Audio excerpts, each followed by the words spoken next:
The former squatter, Donald Trump, could still face criminal charges despite being acquitted on an article of impeachment, said the delegate Stacey Plaskett of the Virgin Islands on Tuesday. Trump, the only U.S. squatter to be impeached twice, faced an impeachment trial in the Senate well, not, I wouldn't say allegedly, but he did incite the violence against the U.S. government. Democrats pointed to Trump's repeated claims of voter fraud being a factor in Joe Biden's presidential win as helping to create the environment that caused Trump's sycophants to start a riot at the U.S. Capitol building back in January. Had Trump been convicted, which he should have been, he would have been prohibited from holding office again in the future. But Plaskett, who served as the House impeachment manager, said Tuesday that Trump could still be brought up on charges.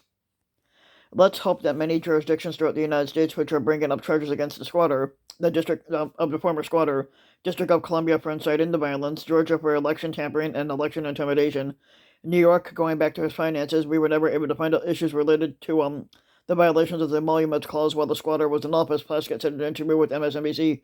But all of those things will continue to move forward. Although no charges have been filed against Trump as a private citizen, but as a private citizen in the state level cases referenced by Plaskett, investigations are still underway anyway. But Washington, D.C. Attorney General Karl Racine said in January that he was considering charging Trump with the misdemeanor in connection with the Capitol riot. I wouldn't consider that misdemeanor. That should be a felony. Trump delivered remarks at a Stop the Steal Klan rally in D.C. before the riot began, which many critics saw as helping to incite the ensuing violence. Racine told MSNBC that Trump's conduct prior to the mob storming the Capitol is relevant, but I think his conduct during that time and immediately thereafter is also relevant. During his Klan rally remarks, Trump told the crowd of his sycophants, "If we don't fight like hell, we're not going to have a country anymore." Fulton, Fulton County District Attorney Fannie Willis of Georgia said on Thursday that she was investigating Trump for his request at Georgia Secretary of State Brad Raffensperger to find enough votes to overturn the state's election results in Trump's favor. Basically, Trump was heard on the phone saying, "All I want to do is just I want to find 11,780 votes, which is one more than we have."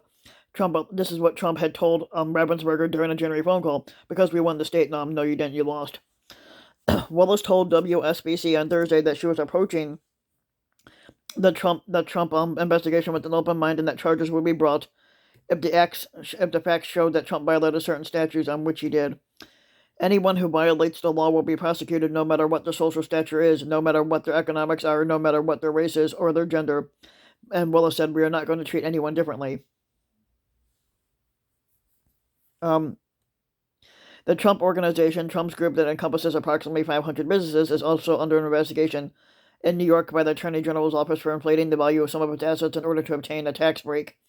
In January, a New York State Supreme Court judge ordered a law firm representing the Trump Organization to provide documents to the state's attorney office in relation to its civil suit.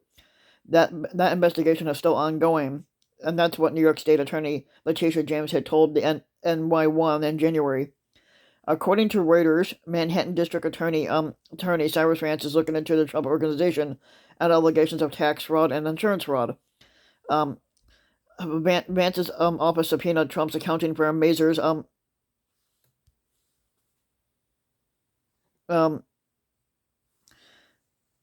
basically Vance's office subpoenaed Trump's accounting firm Mazars USA for 8 years worth of Trump's tax records in 2019.